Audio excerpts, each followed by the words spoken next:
आज हम लोग रैंक करने वाले हैं डीमन स्लेयर एनीमे की सारी फाइट्स को। वर्स्ट फाइट से लेकर गॉड लेवल फाइट तक सभी हम इस वीडियो में कवर करेंगे। एनीमे के सीजन 1 से लेके सीजन 4 तक की सारी फाइट्स। और तो और वीडियो की रैंकिंग वैसी नहीं होगी जैसे तुम एक्सपेक्ट कर रहे हो, so be sure to check it out. List की शुरुआत करते हैं Tanjiro and Nezuko versus swamp demon के साथ। ये मेरी मोस्ट हेटेड फाइट है थ्रू आउट द सीरीज, क्योंकि इसमें स्वॉम्प डीमन का कैरेक्टर बहुत ज्यादा इरिटेटिंग है। मतलब तुम उसकी आवाज सुनो यार, स्पेशली जब ये अपने दांतों को घीस कर वो गंदी सी आवाज निकालता है। इस डीमन के पास पावर्स थोड़ी सी ठीक ठाक है, लेकिन ओवरऑल ये बहुत इरिटेटिंग है, इसलिए मैंने इसे लिस्ट में लास्ट पर रखा है। नेक्स्ट फाइट है Shinobu versus spider sister. Season 1 के इस पॉइंट पर हमें हाशिरा से इंट्रोड्यूस करवाया जा रहा था कि वो कितने ज्यादा पावरफुल हो सकते हैं, और इसीलिए इस फाइट के अंदर शिनोबू पूरा फ्लेक्स मारती है और स्पाइडर सिस्टर को एफर्टलेसली मार देती है। नेक्स्ट फाइट है Tanjiro and Nezuko versus arrow demon.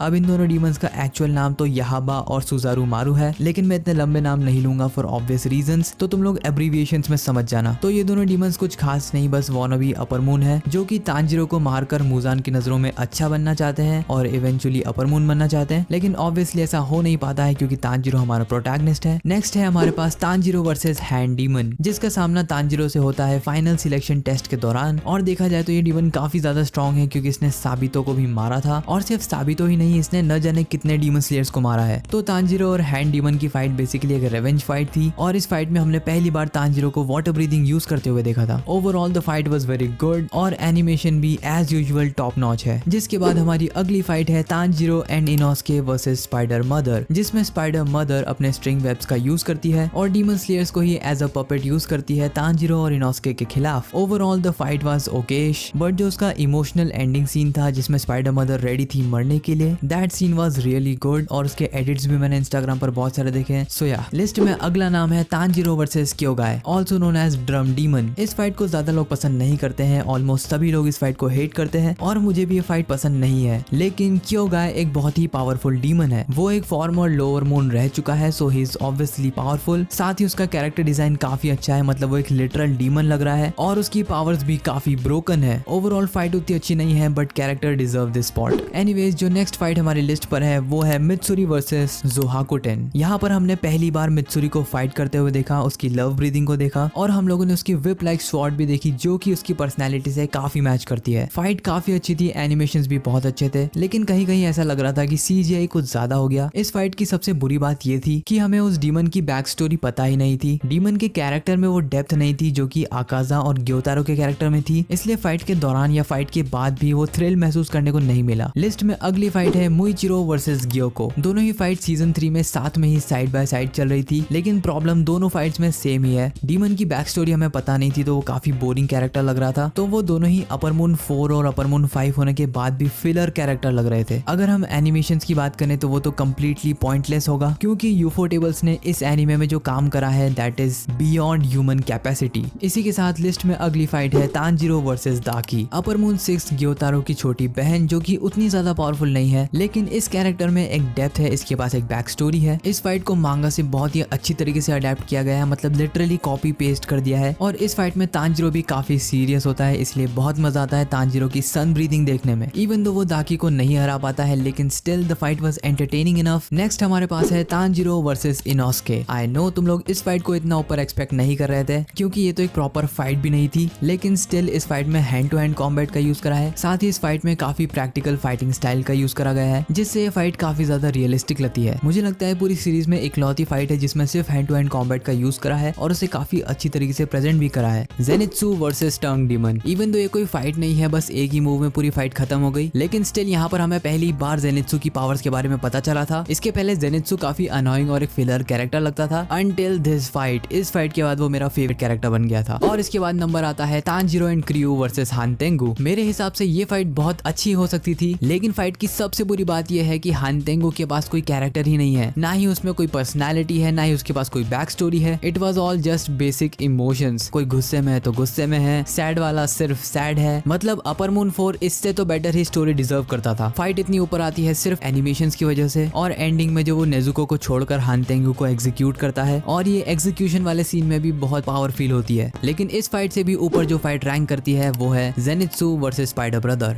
Zenitsu की जितनी भी फाइट्स है सबके सब बैड है, सभी के सब कूल है। और इस फाइट में भी जब जेनित्सु अपनी थंडर ब्रीदिंग को एक्टिवेट करता है तब पूरी सराउंडिंग और पूरा आसपास का एरिया शेक करने लगता है। और जब वो अपना अटैक करता है, bro I am obsessed with Zenitsu, instantly वो स्पाइडर ब्रदर का गला काट देता है। और सिर्फ जेनित्सु की ओपी पावर्स की वजह से this fight deserves this spot. हमारी अगली फाइट है demon slayers versus Mugen train. ये फाइट और भी ऊपर रैंक कर सकती थी, लेकिन एनमू का जो कैरेक्टर है उसका कैरेक्टर वेल रिटन नहीं है, तो उसके मरने के बाद ना ही दुख होता है और ना ही अच्छा लगता है। ओवरऑल फाइट के एनिमेशंस बहुत अच्छे थे। बाकी डीमन स्लेयर्स के साथ यहाँ पर हमारा फ्लेम हाशिरा रेनगोकू भी प्रेजेंट था और उसकी पावर और स्किल्स ने बिल्कुल डिसअपॉइंट नहीं करा। फाइट का सबसे बेस्ट पार्ट था जब तांजीरो एनमू के गेंजुत्सु में बार बार फंस रहा था और सपने से बाहर निकलने के लिए वो खुद ही को मार देता है। ये वाला पार्ट थोड़ा सा हैवी था डीमन स्लेयर एनिमे के लिए। नेक्स्ट फाइट है सानेमी ओबनाई वर्सेस रैंडम डीमंस। ये फाइट एनिमे ओनली फाइट है, यानी कि मांगा में एग्जिस्ट नहीं करती है एंड ऑब्वियसली स्टोरी के लिए इंपॉर्टेंट भी नहीं है। लेकिन इस फाइट के अंदर जो हमें विजुअल्स देखने को मिले हैं, दो हाशिरा साइड बाय साइड लड़ रहे हैं और डीमंस को गाजर मूली की तरह काट रहे हैं। और फाइट के एंड में जो हमें इन्फिनिटी कैसल का एक ग्लिम्स दिखाया जाता है वो तो भाई साहब नेक्स्ट लेवल ही है। नेक्स्ट हमारी फाइट है गियू वर्सेस रुई। ये फाइट डीमन स्लेयर में अब तक की सबसे कूल फाइट्स में से एक है, जिसमें गियू एक्टिवेट करता है उसका personal water breathing form dead काम और लोअर मून 5 को भी एफर्टलेसली मार देता है। This fight is my personal favourite fight. Next fight हमारे पास है तांजीरो एंड नेजुको वर्सेस रुई। तांजीरो की फाइट एक लोअर मून से है तो ऑब्वियसली वो जीत तो सकता नहीं था, लेकिन फिर भी फाइट काफी एंटरटेनिंग थी, जिसमें तांजीरो पहली बार हिनोकामी कागुरा या फिर सन ब्रीथिंग को यूज करता है। और भले ही तांजीरो की तलवार टूटी हुई थी, लेकिन फिर भी वो एक लोअर मून का गला काट देता है। Overall animations, background music, Nezuko का ब्लड डीमन आर्ट और तांजीरो की सन ब्रीथिंग, इस सभी के मिक्सचर से ये फाइट बहुत ही एंटरटेनिंग बन जाती है। फाइनली अब बढ़ते हैं डीमन स्लेयर यूनिवर्स की टॉप 3 फाइट्स की तरफ। Number 3 Gyomei versus Muzan. Even though ये फाइट 1 मिनट से भी कम की है, लेकिन स्टिल इस फाइट में इतना पोटेंशियल है कि ये नंबर 3 पर आ गई। सीजन 4 के ठीक एंड में ये फाइट हुई थी और this fight literally broke the internet. पूरा इंटरनेट इस फाइट के एडिट्स और मीम से भरा हुआ था और इस छोटी सी फाइट से हम अंदाजा लगा सकते हैं कि इन्फिनिटी कैसल ट्रायोलॉजी कितनी ज्यादा इंसेन होने वाली है। बात सिर्फ फाइट के एनिमेशंस की नहीं है, बल्कि फाइट से पहले जो मोमेंटम बिल्ड हुआ था कि कागाया ओबियाशिकी मारा जा चुका है और मुजान किबुत्सुजी खुद डीमन स्लेयर के हेडक्वार्टर्स में खड़ा है। सभी हाशिराज ने उसे घेर लिया है और गियोमे ने उस पर हमला कर दिया है। This fight was top notch. Number 2 पर फाइट आती है आकाजा वर्सेस रेनगोकू। इस पॉइंट पर हमने पहली बार एक अपर मून डीमन को एक्शन में देखा था और वो भी आकाजा को। इस फाइट के विजुअल्स और एनिमेशंस बहुत अच्छे हैं, तुम देख ही सकते हो स्क्रीन पे। साथ ही इसका साउंड ट्रैक भी बहुत अच्छा है। लेकिन फाइट की सबसे बेस्ट बात है दोनों कंपीटिंग कैरेक्टर्स, दोनों ही बैड एस है, दोनों ही पावरफुल हैं और फाइट के एंड में दोनों अपना अल्टीमेट मूव यूज करते हैं। फाइट के दौरान भले ही आकाजा का अपर हैंड था, लेकिन फाइट के एंड होते होते रेनगोकू ने आकाजा को ऑलमोस्ट मार दिया था। भले ही फाइट के बाद रेनगोकू की मौत हो जाती है, जिसके लिए हम लोग तैयार नहीं थे, लेकिन still this fight is God level fight. Demon slayer anime की अब तक की जो नंबर 1 पे बेस्ट फाइट है वो है none other than upper moon 6 versus demon slayers. Fight का जब एंड आता है और ऐसा लगता है कि ग्योतारो इस फाइट को जीत चुका है, तब तांजीरो अपने दिमाग का 110% यूज करके एक फाइनल गैम्बिट खेलता है। ग्योतारो को वो पॉइजन देता है और अपनी तलवार से पूरी ताकत के साथ स्ट्राइक करता है। वहीं दूसरी तरफ जेनित्सु भी अपनी गॉड लाइक स्पीड का यूज करता है, जिससे फाइट में वापस से जान आ जाती है और तेनगेन भी फाइट में रिटर्न करता है। जिसके बाद ये वाला सीन आता है जब तेनगेन और ग्योतारो ऑल आउट चले जाते हैं, अपनी पावर का 200% यूज करते हैं और बस एक दूसरे को मारना चाहते हैं। सिर्फ डीमन स्लेयर में ही नहीं, मैं तो कहता हूँ कि सभी एनिमेज में ये सबसे बेस्ट फाइट है। इससे पहले मैं फाइट की ब्यूटी में खो जाऊं, वीडियो को यहीं पर खत्म करते हैं। मैंने इस वीडियो में सारी फाइट्स को इंक्लूड नहीं करा है क्योंकि डीमन स्लेयर में 40-50 फाइट्स हैं। साथ ही मैंने सिर्फ बैटल्स को इंक्लूड करा है और जितनी भी स्पारिंग ट्रेनिंग वगैरह हुई थी सीजन 1 और सीजन 4 में, उसे भी मैंने इस वीडियो में इंक्लूड नहीं करा है।